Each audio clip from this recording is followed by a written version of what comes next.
أتلو القرآن وأرتله كل أوان أتأمله كي أفهمه فهو ضياء في الوجدان أنا طفل أتلو القرآن وأرتله كل أوان أتأمله كي أفهمه فهو ضياء.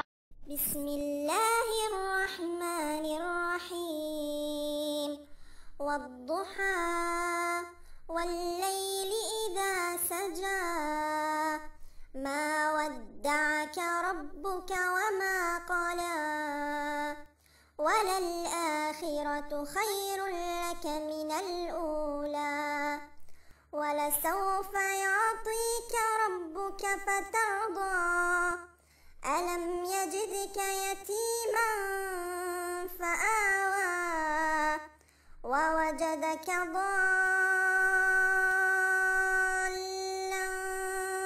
فهدى ووجدك عائلا فأغنى فأما اليتيم فلا تقهر وأما السائل فلا تنهر وأما بنعمة ربك فحدث.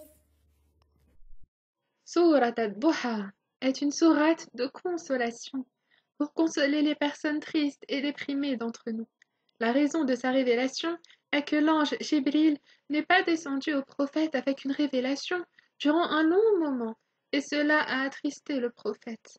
Et les mécréants disaient alors en se moquant de lui, « Ton Dieu t'a abandonné et t'a détesté. » Et Allah a donc descendu cette sourate. Allah a juré par le jour montant, et c'est le ciel lorsqu'il s'éclaircit, comme s'il nous annonçait l'approche du réconfort. Allah a juré par la nuit, quand elle amène le calme et le silence. Et la nuit est destinée au repos après le travail et l'épuisement.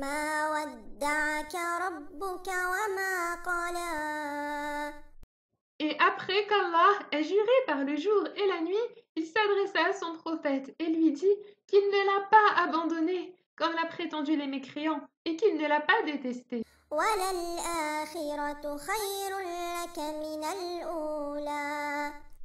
Allah réconforte le prophète Muhammad alayhi salatu wassalam, et lui dit que la vie de l'au-delà est meilleure que la vie d'ici-bas et de tout ce qui l'englobe, car cette vie ne nous sera pas éternelle, et on ne doit donc pas s'y attacher et en faire notre seule préoccupation et notre seul souci. Mais ce dont nous devons nous en soucier est la vie de l'au-delà, comment nous allons retrouver Allah et comment est-ce que nous allons rassembler de gros lots de bonnes actions pour rentrer dans les plus hauts degrés du paradis.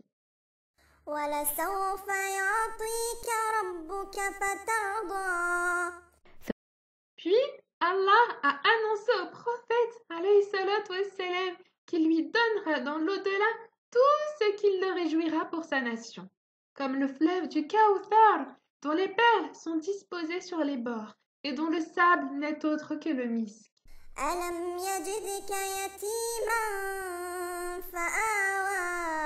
Allah réconforte le prophète en lui rappelant tous les bienfaits qu'il lui a accordés. Il lui rappelle qu'il était orphelin quand il était petit. Il n'avait pas de mère ni de père, mais Allah a fait que son grand-père prenne sa garde, puis son oncle par la suite.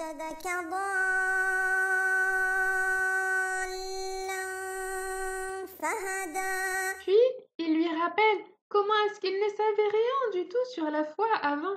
Mais Allah l'a guidé vers le droit chemin et il lui a donné le meilleur des caractères.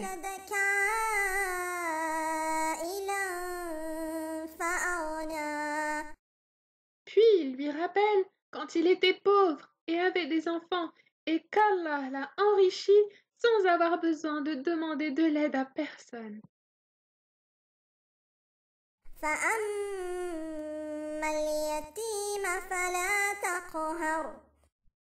Allah dit au prophète, comme quand tu étais orphelin, Allah t'a donné un confort et un habitat, tu dois à ton tour être bon envers les orphelins, ne pas les maltraiter et être gentil avec eux. وأما السائل فلا تنهر Et comme de la même manière, tu étais ignorant, mais qu'Allah t'a guidé, ne repousse pas celui qui vient vers toi pour te demander quelque chose. Ne sois pas hautain, ni méchant à leur égard. وأما بنعمة ربك فحدث Allah dit au prophète, alayhi salatu wassalam, comme quand tu étais pauvre et que tu avais des enfants et qu'Allah t'a enrichi, tu dois parler aux gens des bienfaits d'Allah sur toi pour le remercier. Surat al-Duha nous est destinée à nous tous, mes amis, et pas seulement au prophète, alayhi salatu wassalam, car c'est une sourate qui allège nos peines et nos tristesses, car Allah nous voit, nous écoute, et il est avec nous, et jamais, non jamais, il nous abandonnera. Et il nous annonce dans cette sourate que la fin de n'importe quelle épreuve que l'on vit est proche. Et elle nous rappelle qu'Allah nous a accordé beaucoup, beaucoup de bienfaits. Allah nous voit et s'occupe de nous.